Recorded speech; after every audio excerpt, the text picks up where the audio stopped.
안녕하세요. 사연에 빠지다의 DJ 민영입니다. 오늘 사연은요, 정말 화끈하고 통쾌한 사연입니다. 우리 사연자님에게 정말 많은 일들이 있으셨던 것 같은데요. 그 끝이 화끈하게 마무리될 수 있어서 제 기분까지 시원해지네요. 오늘 사연 어떤 내용인지 함께 들어볼게요.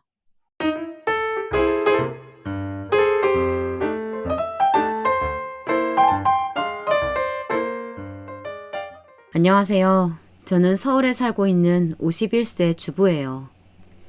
남 얘기를 듣는 것도 좋아하지만 제 얘기도 잘 하는 편인데 최근 들어서는 제 얘기를 잘 안 하게 되었어요. 왜냐면 이런 부분 때문에 아주 크게 되어서 그런지 애지간해선 그냥 듣기만 해요. 남의 얘기 역시 밖에 웬만하면 떠들지 않고 제 안에 정차해 있죠. 그런 제가 이렇게 사연을 보낸 건 여기엔 아무래도 아시는 분들이 없으니까요. 그래서 임금님기 당나귀기 같은 기분으로 한번 보내봅니다. 그리고 제 상처까지 다 털어버리려고 합니다. 이건 다름이 아닌 저와 우리 시댁 동서 간의 이야기예요. 저와 나이가 4살 차이쯤 나는 동서는 결혼도 그쯤 차이가 났던 것 같아요. 제가 맏며느리로 들어오고 좀 지나서 아기도 낳았을 무렵 동서가 들어왔으니까요. 첫인상은 아주 말끔하고 단아하고 참 여성스럽다는 생각이 들었어요. 어머니도 되게 칭찬하시더라고요. 아이고, 우리 집에 저런 참한 며느리감이 들어오다니 정말 잘된 일이지 뭐냐. 큰애 너도 어딜 가면 꿀리지 않지만 둘째 내가 어째 더 잘 들어왔어. 아주 내가 며느리들 가지고 여기저기 자랑할 일이 많아서 너무 좋다. 너무 좋아. 근데 어찌 보면 좀 이상하지 않나요? 고작해야 며느리가 들어온 정도인데 이렇게까지 시어머니 입장에서 좋아하고 반기고 예쁘다고 자랑스러워할 건 아니라고 보거든요. 우리 시어머니가 그렇게 기뻐하시는 건 사실 저 아래 어딘가에 존재하고 있는 그런 이유 때문이었어요. 아니 글쎄 둘째 말이야. 혼수랑 이것저것 할 거 다 해놓고도 신혼여행 갔다 와서 이런 선물을 주지 뭐냐. 내 난생 처음 이런 가방이랑 이 목걸이 받아본다. 이번에 친구들 만나는 모임에 들고 갔더니 다들 엄청 탐내지 뭐야. 하여간 내가 며느리를 좀 잘 얻은 게 아니야. 네, 이 말로 이미 다 파악하셨겠지만요. 선물 때문이에요. 동서는 우리 어머니한테 결혼한 이래 대뜸 명품백을 2억에 선물 드리고 목걸이까지 또 사다 드렸더라고요. 옆에 있는 제가 그냥 보기에도 확실히 동서는 우리 어머니께 아주 잘하긴 했어요. 무뚝뚝한 저보다는 말이에요. 근데 저는 워낙에 털털한 성격이라 딱히 이런 애교도 눈치도 별로 없는 편이긴 해요. 우리 남편은 그런 저보고 맨날 하는 소리가 있었고요. 하여간 나는 널 보면 좀 답답해. 여우처럼. 아니 여우 같은 척이라도 하면 안 되냐? 곰인 걸 꼭 티내야 되겠냐고. 적당히 눈치껏 좀 해도 되는데 너는 그걸 할 줄 몰라가지고 맨날 비교를 당하더라. 근데 내가 봐도 이렇게 답답한데 어머니 눈은 어떻겠어? 아휴. 남편까지 저한테 이렇게 말을 하더라고요. 사실 동서는 키도 크고 늘씬하고 말투도 아주 사근사근해서는 누가 와도 호감을 갖고 관계를 잘 이어가곤 했어요. 그런데 좀 이해가 안 되는 것이 갈수록 동서랑 시댁 행사 관련해서 의견을 낼 때 보면 이상할 정도로 제가 끌려가고 있더라고요. 형님, 이번에는 부모님 모시고 여기로 가요. 그리고 어머니는 집밥 좋아하시니까 아침 한 끼 정도는 꼭 숙소에서 먹고요. 그러려면 제가 햇반이랑 김치 같은 거 챙겨가면 될 것 같고 형님은 어떤 거 챙겨오시면 좋을까요? 이미 자기가 이렇게 정해서 저한테 말을 해버리고 내용은 이미 상당히 진행이 되어 있더라고요. 그럼 저는 눈치를 보면서 우물쭈물 남은 것들에 대한 얘기를 어쩔 수 없이 했어요. 아, 동서가 햇반이랑 김치? 그럼 나는 뭘 가져가야 하나? 밑반찬? 이렇게 말을 하자마자 냅다 굳혀버리는 게 아니겠어요? 어머, 너무 좋아요. 밑반찬. 뭐 멸치나 장조림 같은 거. 어머님, 아버님 좋아하시는 거 형님이 더 잘하시잖아요. 그런 거 준비하시면 되겠네요. 그리고 간단하게 과일 같은 거 후식으로 주시면 어른들 좋아하시지 않을까요? 아, 이제 다 끝났네요. 역시 둘이 합쳐서 하니까 일이 금방 끝나요. 그냥 이렇게 얘기가 결론이 나버린 거예요. 말로는 제가 밑반찬과 과일 조금을 준비한다고 하지만 이걸 3박 4일치로 준비를 하려니까 평소 살림을 잘하는 편도 아닌 저는 좀 힘들더라고요. 동서는 매사 이런 식으로 거의 의논이 아닌 통보식으로 저에게 의견을 말해왔어요. 형님, 이번 명절 때에는 어머니가 전을 좀 많이 하고 싶어 하시는 것 같아요. 제가 엊그제 잠깐 고기 드리러 들렸었거든요. 나눠서 좀 해갈까요? 형님은 어떤 거 좋아하세요? 이런 식으로 이미 다 정해가지고 저를 제외하고 어머니와 미리 얘기를 끝낸 뒤 통보를 하더군요. 비슷한 패턴이 계속 동일하게 이게 3, 4년씩 쭉 이어지다 보니 명절과 가족 행사가 있을 때마다 스트레스를 받고 있었어요. 그래서 왠지 모르게 동서가 불편해졌고 몇 번은 제 의견을 냈는데도 은근 돌려서 묵살해버리는 거 있죠. 아, 이번엔 전을 사 먹자고요? 근데 어디서 사시게요?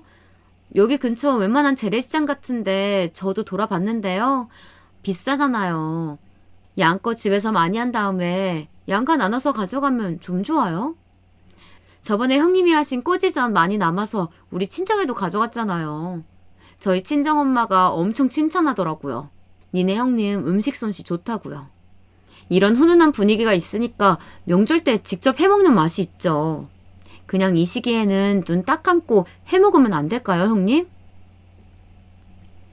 말로는 제 칭찬이 맞는 것 같긴 한데 결국 자기네 친정도 가져가고 싶으니 직접 많이 만들어 먹자는 뜻이 아닌가 싶었어요. 이때에는 저도 몸이 좀 안 좋고 애들도 연달아 열나고 아플 때라 평소 같지 않게 좀 짜증이 나더라고요. 그래서 괜히 욱한 마음에 남편에게 말을 했어요. 나 근데 좀 이해가 안 돼. 딱히 형님 동서간에 누가 먼저 제의를 하고 시켜야 한다. 위아래가 있다 이런 건 뭐 절대 아니야. 그런데 그게 누구건 간에 일방적으로 시키는 입장이 되는 건 좀 아니지 않아? 나 요 근래 애들 열 때문에 간호도 하고 애들 낳으려니까 이제 내가 긴장 풀려서 아파.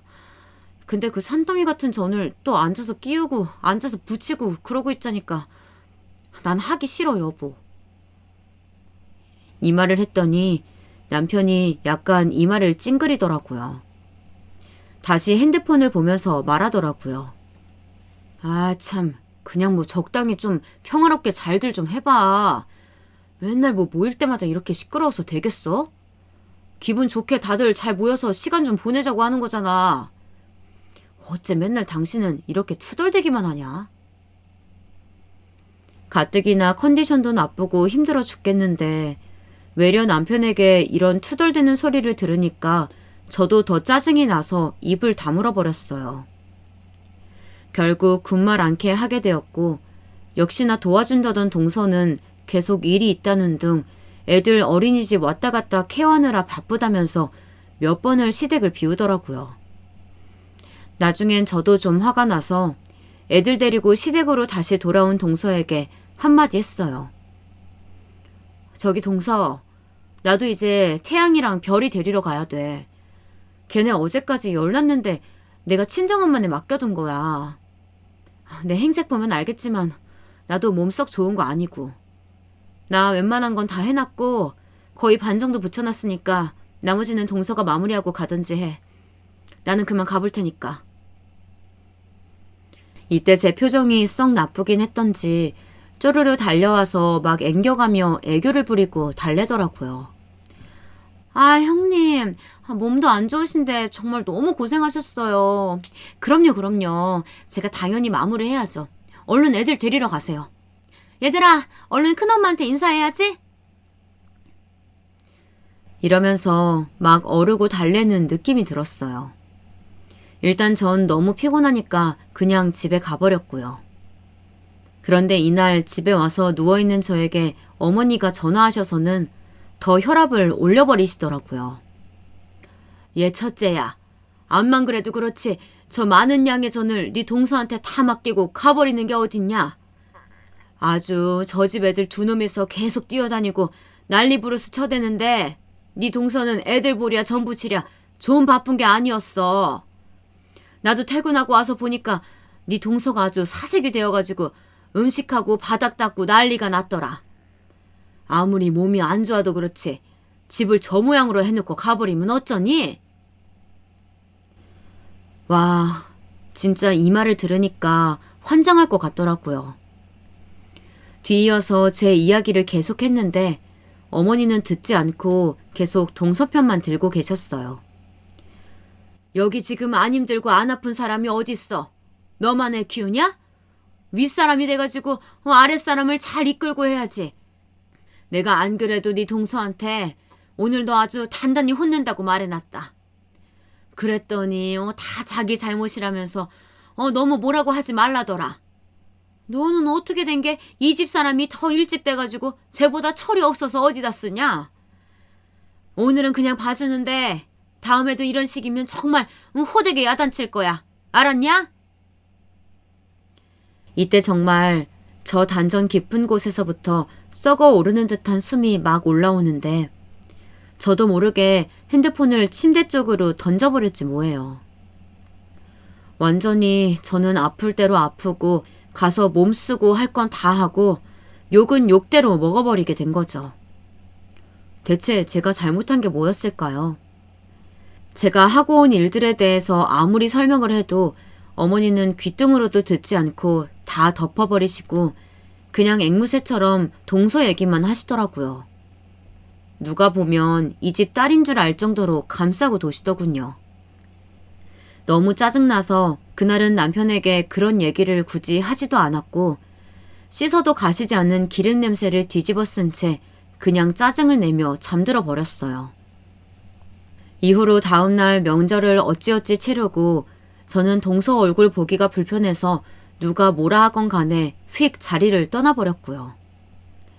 남편은 저에게 진짜 속이 그렇게 좁아서 쓰겠냐고 또 야단이더군요. 아니, 앉아서 밥 먹고 그냥 설거지만 하고 일어나 버리는 게 어딨어. 아까 어머니 불편해하시는 거 못 봤어? 아무리 싫어도 그렇지 사람들 많은 데서 그렇게 너처럼 내색하는 사람이 어딨냐?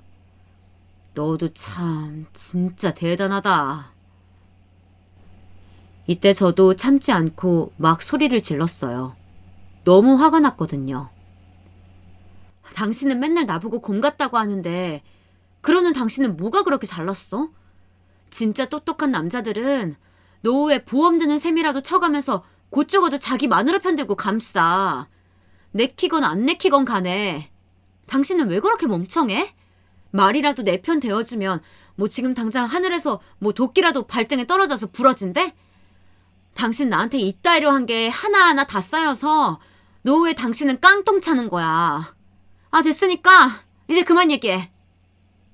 남편은 여지껏 애지간하면 제가 그냥 멍하니 듣고만 있고 어쩌다 몇 번 화내는 것만 봐서 그런지 이때 폭포수처럼 쏟아내는 말에 어안이 벙벙한 것 같았어요.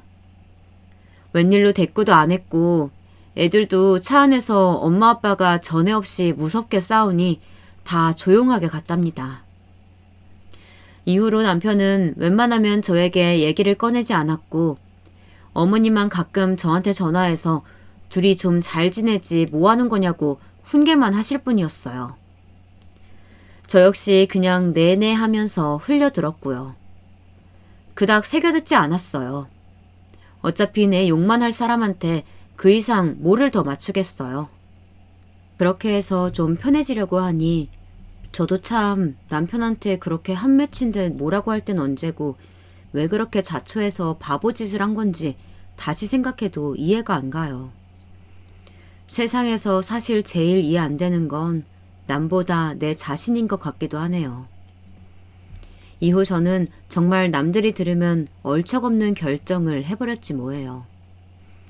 인간 대 인간으로서는 그게 맞고 궁극적으로 저희 친정엄마는 저보고 네가 잘했다고 하셨지만 여동생은 이해를 못하더라고요. 언니 바보야? 아니 언니가 그 동서 친정엄마도 아니고 대체 왜? 거기도 친정 있을 거 아니야. 자기네 엄마한테 애들 돌봐달라고 하지. 암인 건 안타까운데 뭐 그래서 어쩌라고. 왜 그걸 멀쩡한 친정 놔두고 시댁 형님한테 애들을 맡기는 건데. 그 노릇을 왜 언니가 하냐고. 대화 내용 말맞다나 동서에게 아주 큰일이 생겨서 오롯이 집안에 집중할 수가 없게 되었거든요. 다름 아닌 암 판정을 받은 거예요. 저랑 마찰이 있고 몇 달 지나고 거의 반년쯤 지났을까요? 그쯤 되어서 서로 연락도 잘 안 하고 있는데 전화를 받게 된 거였어요. 그것도 잔뜩 가라앉은 소리로 말이에요. 저 형님, 잠깐 통화 괜찮으실까요? 제가 드릴 말씀이 있어서요. 습기 가득 찬 목소리로 말하는 동서를 보니 뭔가 좀 이상한 느낌이 들어서 그냥 말을 해보라고 했어요. 그랬더니 대뜸 너무 황당한 얘기를 하는 거예요. 제가 사정이 있어서 저기 부탁 좀 드려도 될까요? 우리 수진이랑 수호 말이에요. 한동안 형님네 잠깐만 맡기면 안 될까요?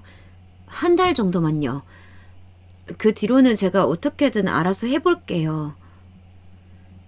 이게 무슨 말인지 반년 만에 연락이 와서는 축축한 목소리로 이런 얘기를 한다는 게 말이 되나요? 애 맡기는 걸 뭘로 알고 일이 쉽게 말하나 싶어서 저도 받아치려는데 뒤이은 동서의 말에 그만 숨이 잠깐 멎고 말았어요. 저 형님, 저 어떡해요? 저 애들 데리고 오래 살고 싶은데 형님, 저 진짜 어떡해요? 이러면서 내리 울기만 하는데 일순간 저도 굳어서 말이 나오지 않았어요. 뭐라고 대꾸해야 할지도 모르겠고 앞만 봐도 어감이 너무 이상해서 머릿속이 어지럽더라고요. 그런 가운데 동서가 결론을 딱 내려서 말을 했고 저는 기저초풍할 것 같았답니다. 저요.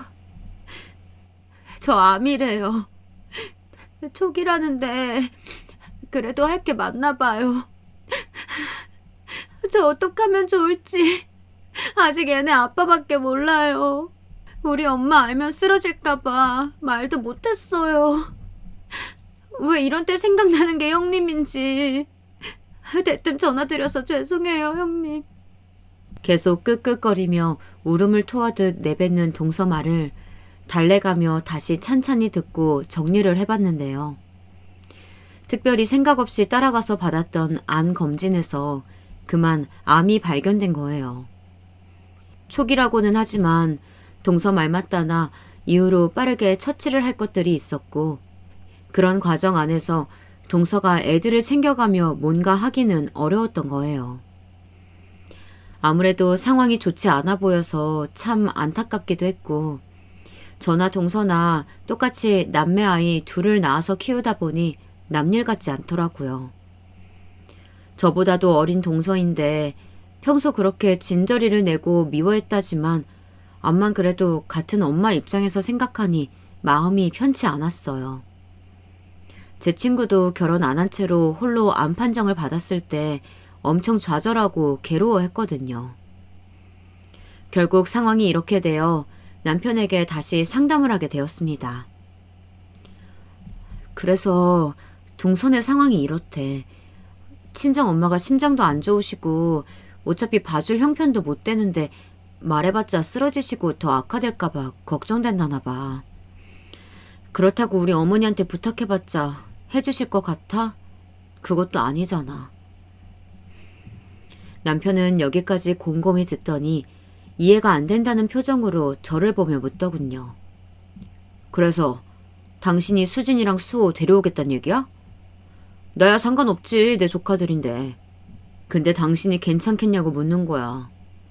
처음이야 데려와서 2, 3일은 몰라도 며칠 지나고 그게 몇 주 되고 한 달 되면 또 스트레스 받을 거 아니냐고.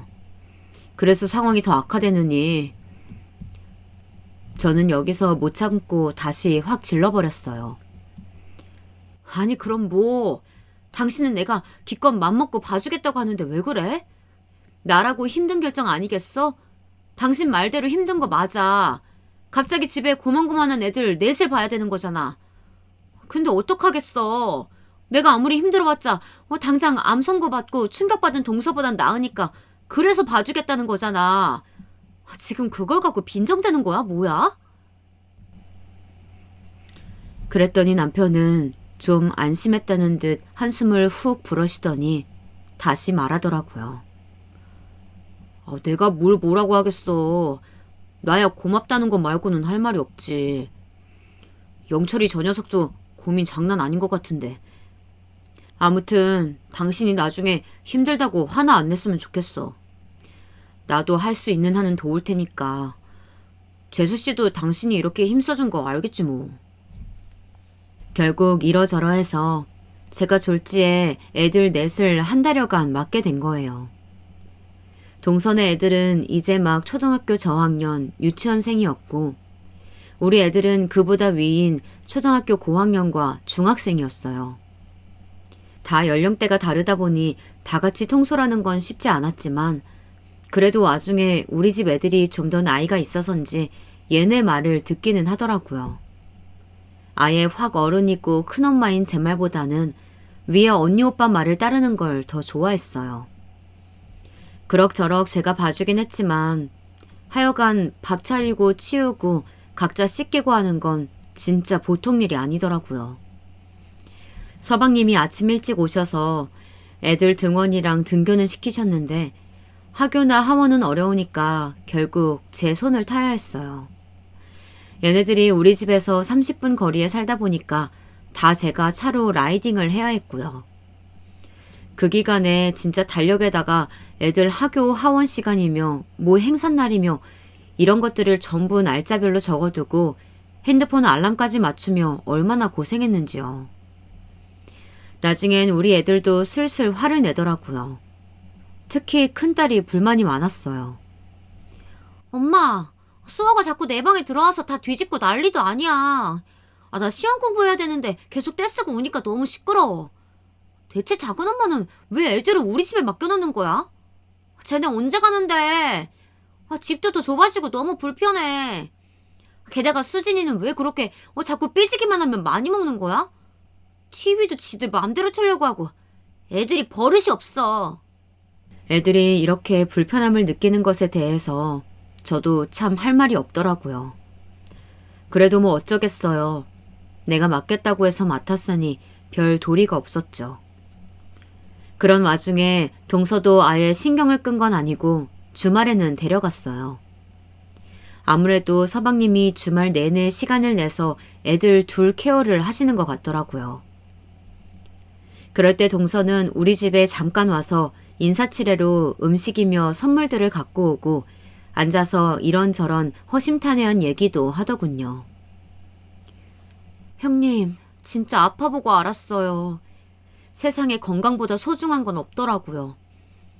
이렇게 힘들게 고생할 줄 알았으면 조금이라도 사람들 잘 챙기고 할걸. 새삼 형님께도 죄송하게 너무 많더라고요. 우리 엄마도 어머니도 안 해주시는 걸 형님이 이렇게 해주고 계시는 거잖아요.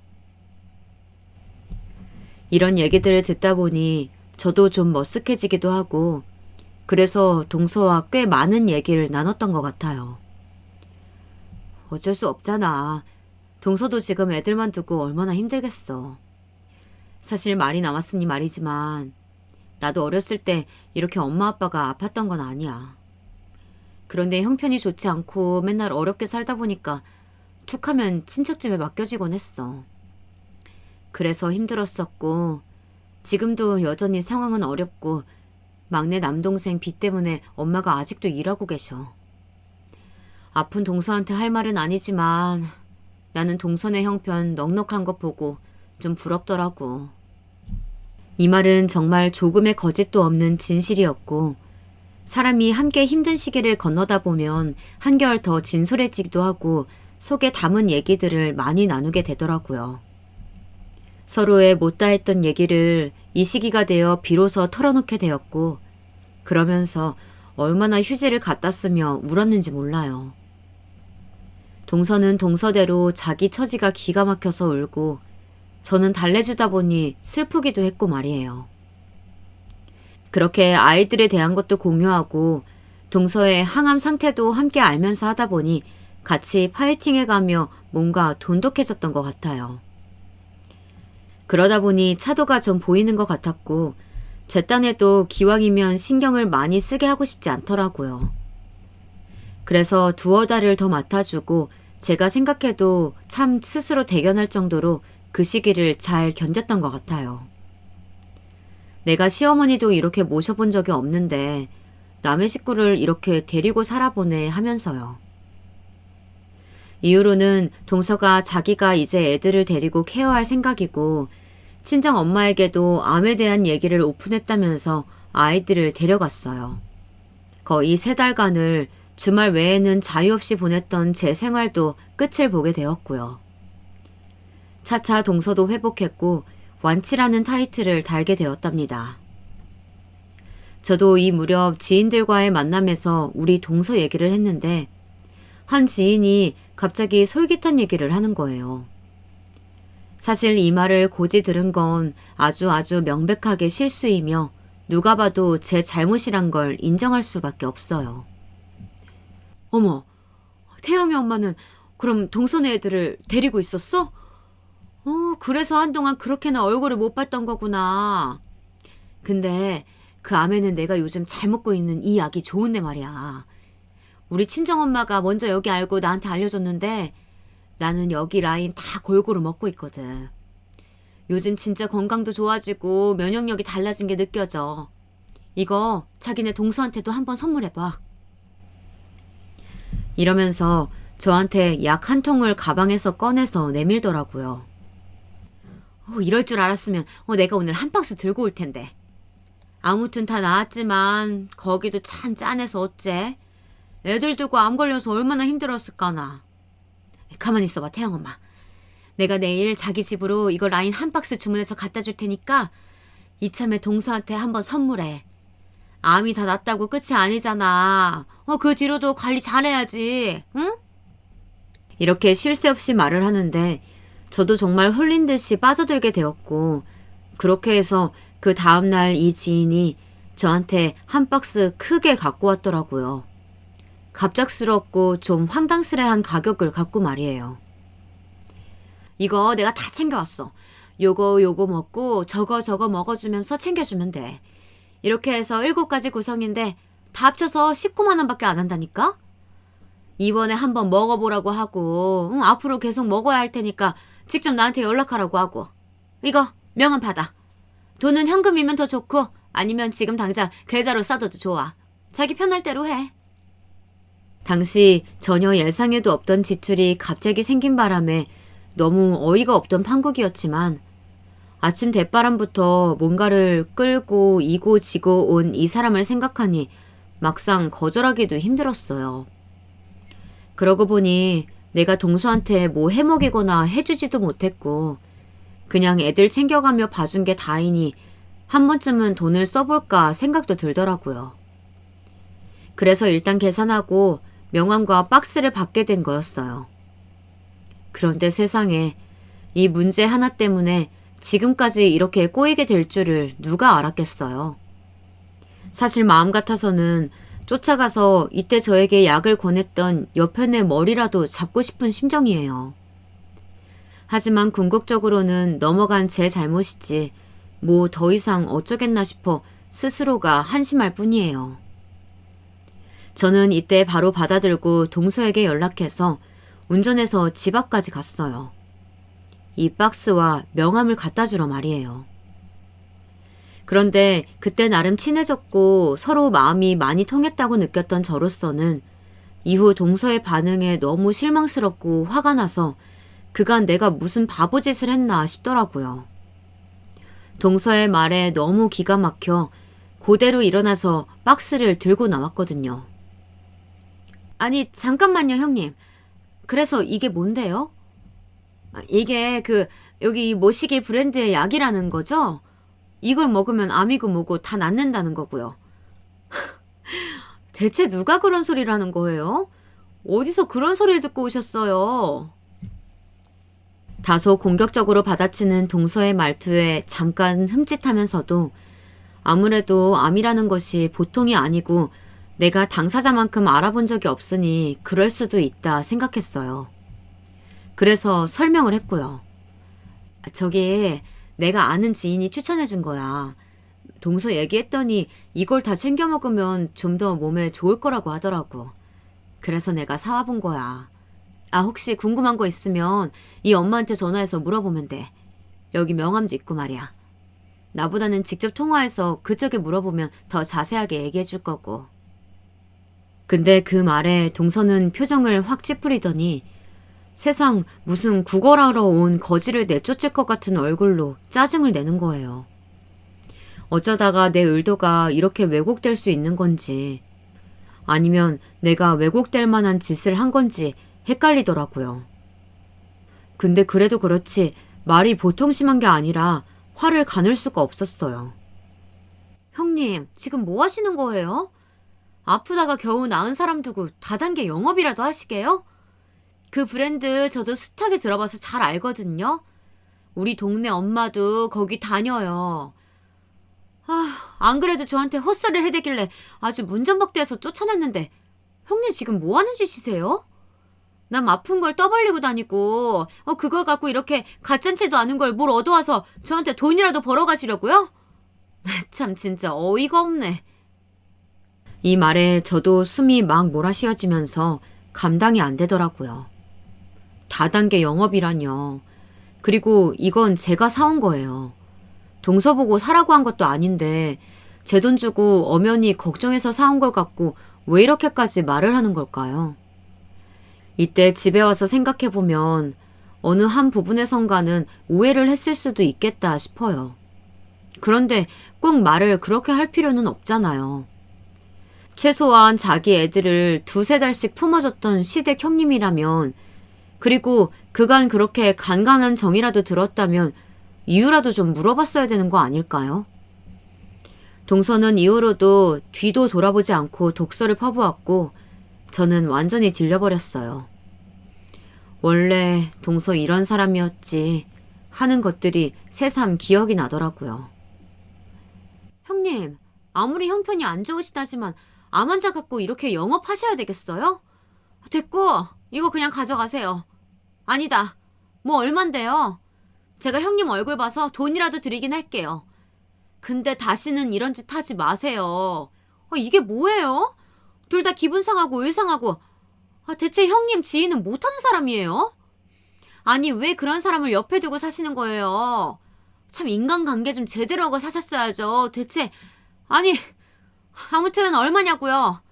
그리고 그런 사람이랑은 인연 끊으세요. 와, 이건 정말 무슨 거지 적선하는 것도 아니고 얼마냐고 하면서 저한테 손가락을 까딱까딱 거리는데 정말 화를 참을 수가 없었어요.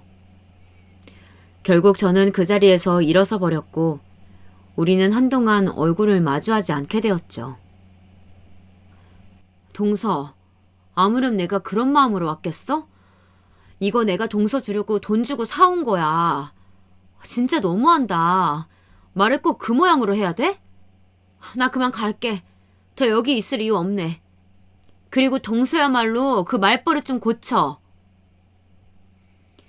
그렇게 해서 제가 박스를 들고 나와버렸어요. 저는요, 솔직히 동서가 정말 조금이라도 양심이 있으면 이후로 저에게 미안하다든지 어쩌고 하는 문자라도 보낼 줄 알았어요. 아니, 미안하다는 게 아니라 그냥 사정이 어찌되었건 알겠다고 수습 정도는 할 줄 알았다고요. 그런데 그러기는커녕 저는 이때 또 여지없이 시어머니한테 잔소리 폭탄을 듣게 되었어요. 세상 서러워서 어머니에게도 대들게 되었고 일이 엄청 커져버리고 말았죠. 야, 첫째야. 너는 정신이 있는 애냐 없는 애냐? 지금 둘째가 울면서 전화 왔다. 형님이 아픈 자기를 두고 다단계 영업하려고 한다고. 내가 듣고 진짜 기절하는 줄 알았다. 너는 어쩜 애가 그러냐? 네 남편 벌이 시원찮아도 그래도 그렇지. 그걸 갖고 형제끼리 피를 빨아먹으려고 해? 어머니는 이렇게 안 건드려도 될 자존심을 팍팍 찔러가면서 제 속을 뒤집어 버리시더군요. 그러고도 멈출 줄을 모르셨어요. 야, 그것도 걔네 친정이 여유가 있는 거지. 영철이는 네 남편이랑 별반 차이 없는 걸 알면서도 그래? 잔말 말고 얼른 전화해서 사과 제대로 해라. 대체 이게 뭐냐? 둘째네 들어온 일에 아주 그냥 너랑 안 싸우고 조용히 지나가는 날이 없다. 이 와중에 저보고 사과를 하라는 어머니. 이때 간신히 참고 누르고 있었던 것들이 폭발해서 전 와악 소리를 질렀고 나중에 남편과 서방님까지 이 일을 알게 되어 엄청난 대립이 일어나게 되었어요. 어머니, 대체 뭐 하시는 거예요? 왜 한쪽 말만 듣고 와서 저한테 이렇게 윽박지르세요? 어머니는 제가 동서 암인 거 알고 수진이랑 수호 맡아서 3달 데리고 있었던 건 모르세요? 왜 아예 그런 일은 없었던 것처럼 제가 천하의 나쁜 인간처럼 말하세요? 그거 제가 돈 주고 사간 거예요. 동서한테 사라고 한 것도 아니고 제 돈 19만 원 내서 사간 거라고요. 그런데도 제가 형제의 피를 빨아먹는다는 둥 아픈 사람한테 가서 다단계 영업한다는 소리, 그런 소리 들어야 돼요? 어머니는 제가 악악거리며 대드니 기겁을 하셨는지 버르장머리 없다며 전화를 끊어버리시더군요. 결국 본인 아들한테 일러 바치는 바람에 일이 커져버렸고 남편은 또 저한테 화내기 바빴어요. 아휴, 내가 그래서 뭘 했어. 어설프게 도와주고 할 거면 그냥 하지 말랬잖아. 당신이 안 나서면 재수씨가 죽이 되든 밥이 되든 알아서 했을 텐데 왜 괜히 껴가지고서 좋은 일 해주고서 왜 욕을 먹냐? 이때 저는 진저리가 나서 다 듣기 싫으니 그만하라고 나가라고 했어요. 조용히 못해? 나 지금 아무 말도 듣기 싫거든. 이 와중에도 내 의도를 아는 당신까지 나한테 이따위로 말하면 어쩌라는 거야? 내가 당신 조카들 봐준 게 그렇게 멍청하고 한심한 짓이었어? 내가 누구 때문에 봐준 건데? 동서가 불쌍해서 봐줬겠어? 동서도 동서지만 당신 조카들이니까. 당신 동생의 자식들이니까 봐준 거잖아. 어머니가 말을 저렇게 하실지언정 당신은 입이 삐뚤어져도 바른 소리를 했어야지. 좋은 말 할 때 방에서 나가. 안 그럼 내가 나가. 그러니 남편도 결국 주춤하면서 뒷걸음질로 나가버렸고 저는 진작 쓸데없는 짓 말라던 여동생의 말을 왜 안 들었나 싶어 너무 스스로가 괴로웠어요. 그렇게 끙끙 앓고 있는데 이걸 어디 하소연하겠어요.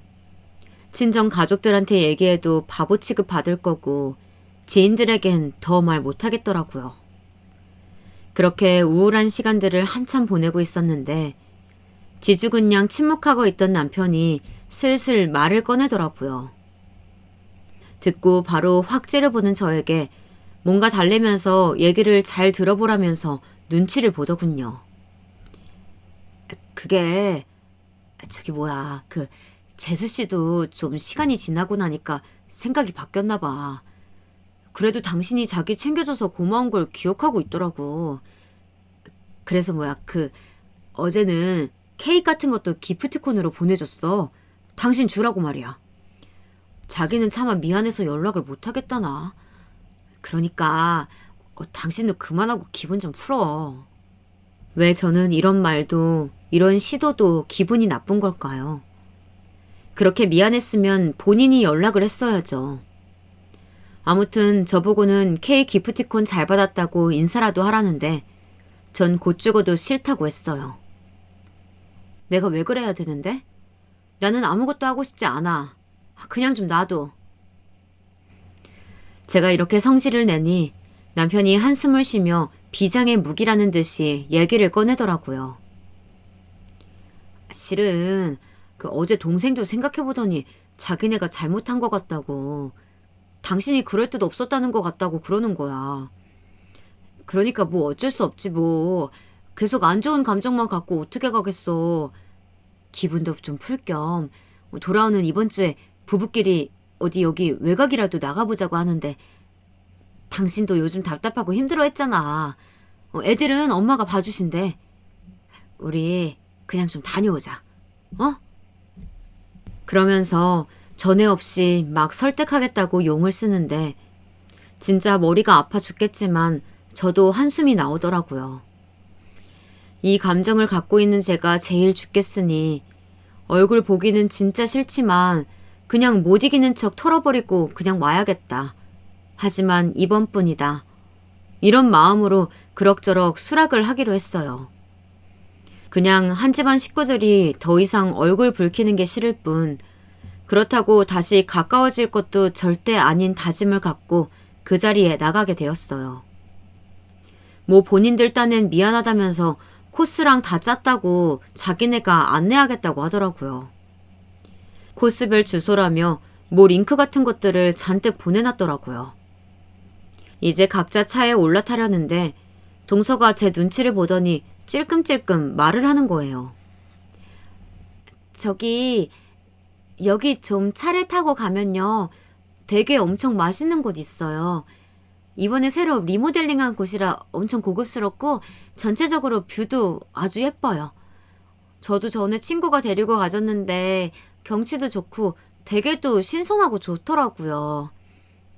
저 이번에 가서 기분 전환도 하고 우리 노래방도 가고 그래요. 형님. 이러면서 눈치를 보기에 저도 서로 번거롭고 분위기 어색한 거 싫은지라 그냥 알겠다고 단답했어요. 솔직히 당시에 동서 얼굴, 아니 뒤통수만 봐도 여전히 분노가 치밀긴 했거든요. 그래도 속으로 계속 되뇌었어요. 나는 돌이다. 돌이다. 아무런 감정도 없는 돌이다. 이건 그냥 넘길 수 있다. 먹고 노래나 부르고 그냥 오는 거다. 이런 식으로 말이에요. 그리하여 동서와 서방님이 소개한 대게집은 정말 한눈에 봐도 앞에 그림 같은 경치가 펼쳐지는데 또 건물 자체는 엄청 신식으로 리모델링된 멋진 곳이었어요.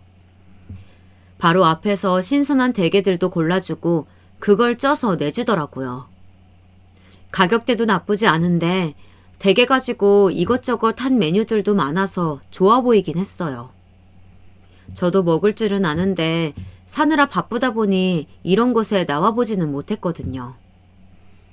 하여간 기다리고 있는 중에 대게가 아주 튼실하게 준비되어서 나왔는데 이 동네 전체 흐름이 그런진 몰라도 물회부터 해서 모찜이랑 대게 라면 그리고 스키다시까지 진짜 화려하게 나왔어요. 확실히 우리 동네에서 저랑 남편이랑 가끔 기분 낼 때 시켜 먹던 것들이랑은 질이 완전 달라 보이긴 했어요. 다들 감탄하면서 사진을 찍고 이제 각자 앞접시에 가져가려는데 남편이 몇 점 뜯어주더라고요. 그래서 못 이기는 척 먹었어요. 이런 저를 주시하던 동서도 살을 뜯어서 제 앞에 놔주더라고요. 형님, 이거 따뜻하고 살도 많아요. 이걸로 드셔보세요. 맛있으시죠? 솔직히 맛있으실 텐데. 아직도 기분 상하셔서 말 일부러 안 하시고 그러는 건 아니죠? 그러지 마시고 오늘 우리 하루 아예 제대로 놀고 편하게 지내요. 저도 다 나은 겸 그리고 형님도 기분 푸실 겸 해서 말이에요.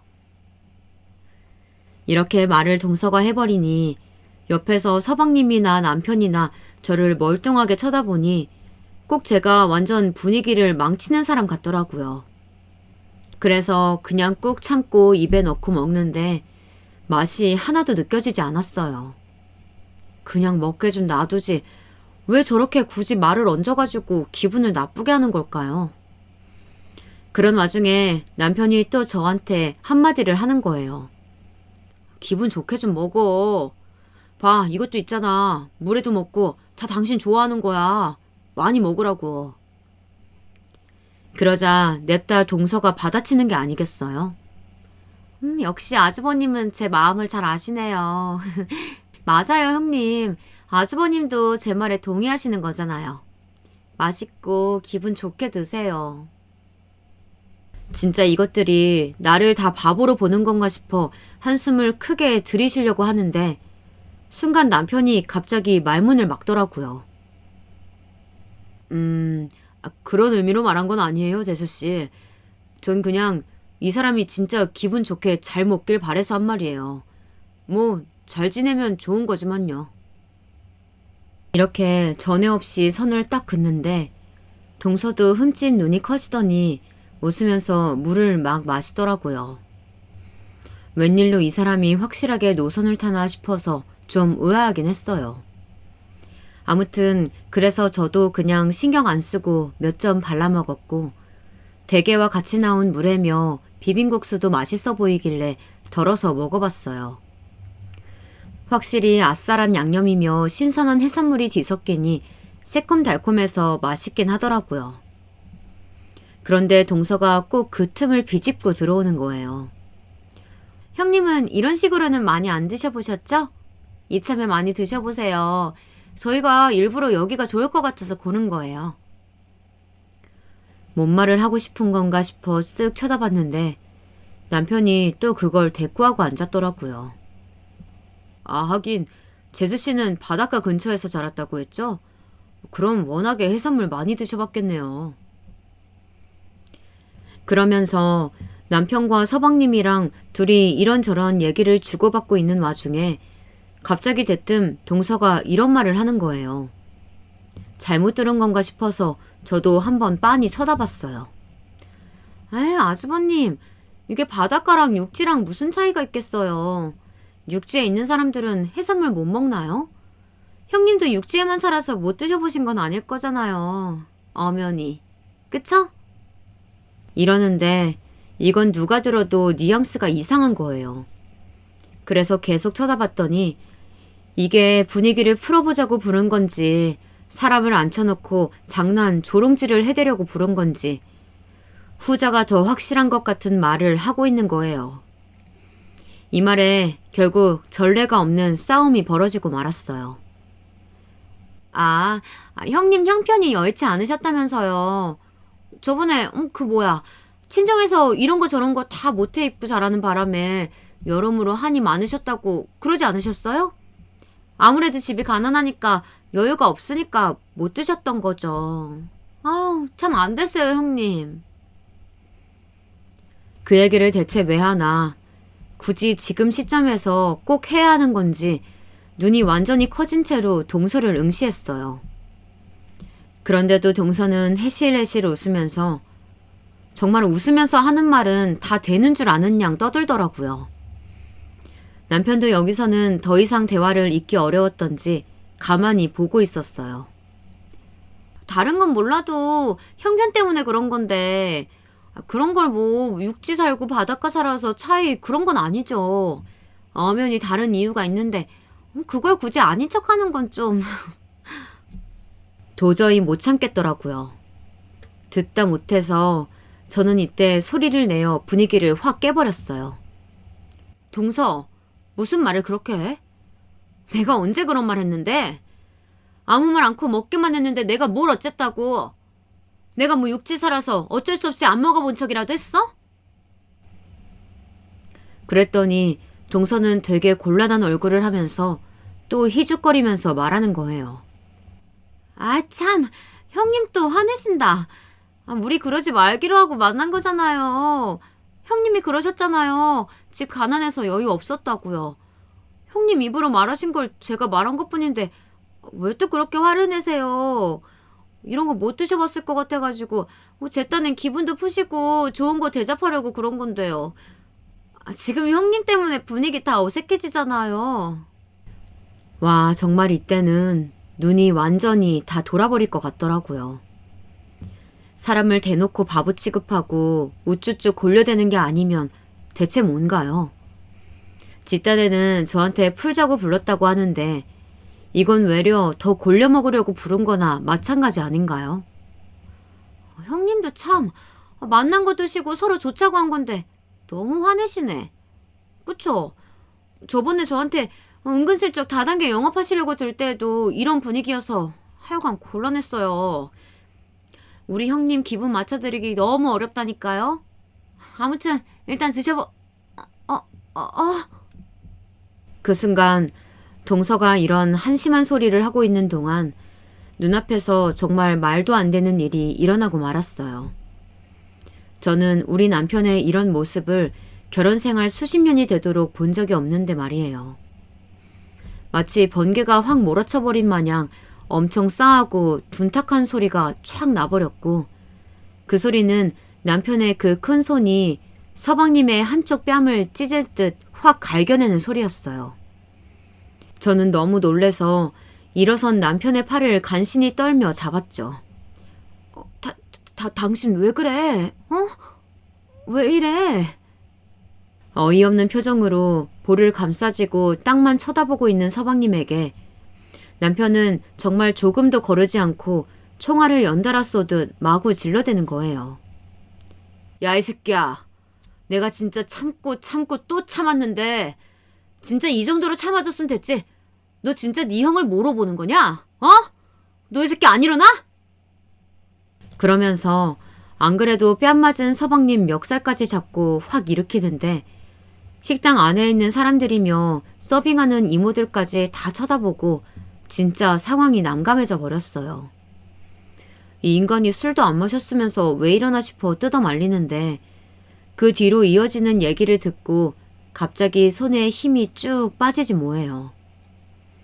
그러면서 저도 모르게 눈에 눈물이 핑 돌면서 그냥 스르륵 자리에 털썩하고 앉아버렸어요. 남편이 이렇게 불같이 화를 내는 데에는 전혀 상상도 못했던 정말 별개의 이유가 있었던 거예요. 야, 너 진짜 제정신이냐?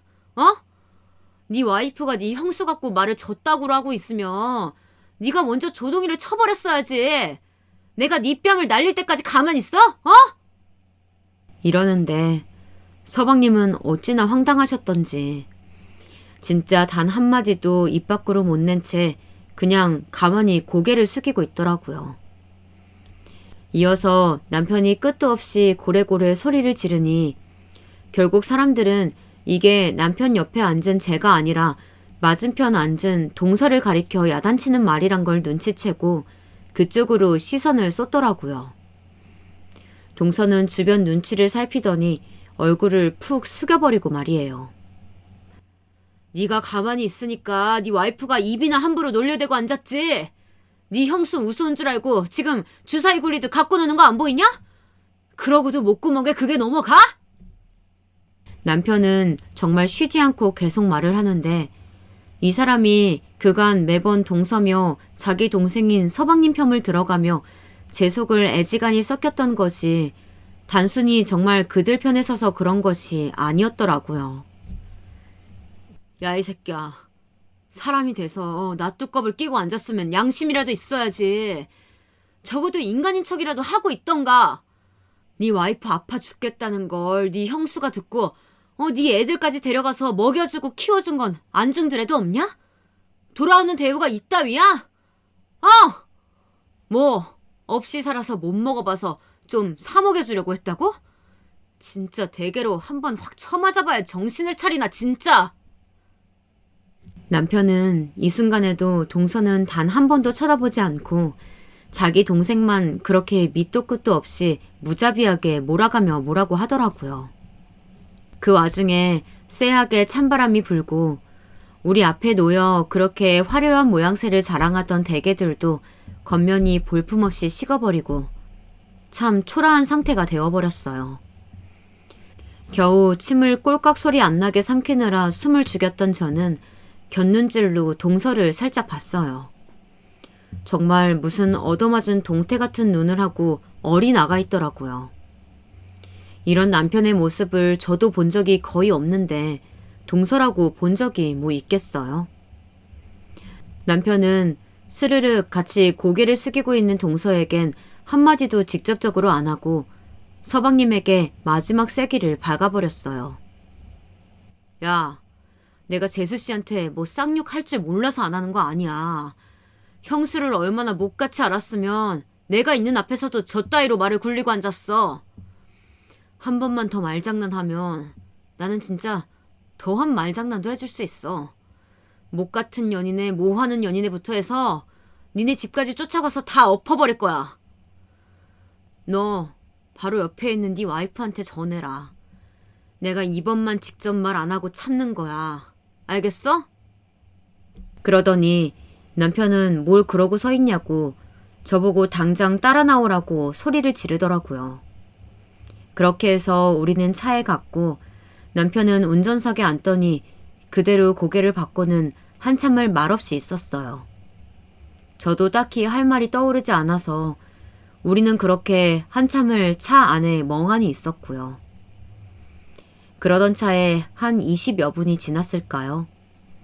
정적을 깨고 딸내미로부터 전화가 오길래 잠깐 받고 끊었어요. 그랬더니 그제서 남편이 저에게 한마디 쓱 던지더라고요.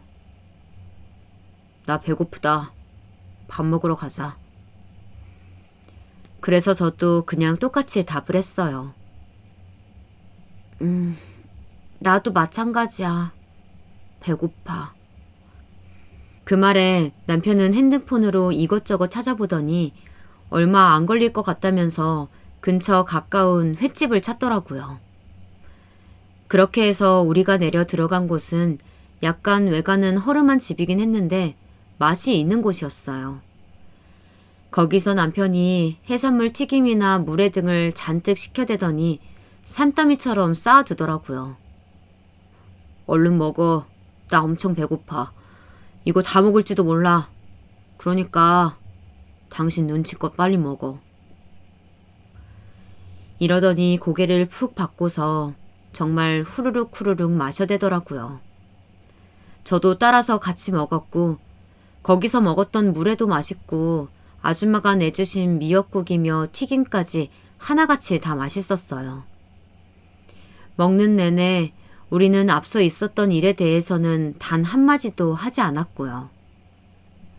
그렇게 나가는 길에 남편은 애들도 먹이자며 튀김을 포장하더니 그 길로 집까지 왔답니다. 이후로도 우리 부부는 관련된 얘기는 전혀 하지 않고 있는데요. 어머니는 꼭 그렇게 할 말은 하셔야겠는지 전화가 왔어요. 근데 확실히 어머니도 이전과는 좀 다른 느낌이시긴 하더라고요. 웬일인진 모르겠지만요. 저기 첫째야, 당분간은 둘째네랑 연락 안 해도 된다. 그냥 필요한 건 내가 말할 테니까 나한테 물어봐라. 굳이 서로 왕래할 필요 없을 것 같다. 그리 알고 있어? 이러시길래 그냥 저도 그 말에 따르고 있었어요. 그리 하지 말랬어도 그럴 예정이었으니까요.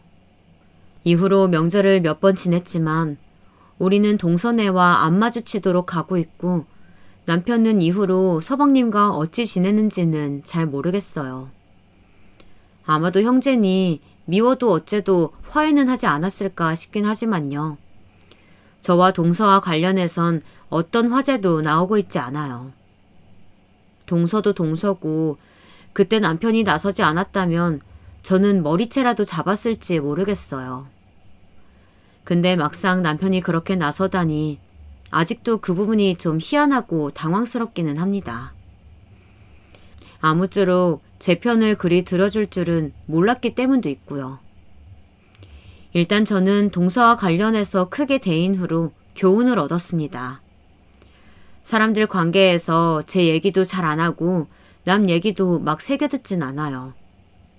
다시는 그런 지긋지긋한 일을 겪고 싶지 않거든요. 인간관계란 그리고 특히 말이라는 건 정말 잘 모르겠어요. 저도 여기에 털어놓은 것으로 좀 정리하고 완전히 묻어두려고 합니다. 지금까지 들어주셔서 감사합니다.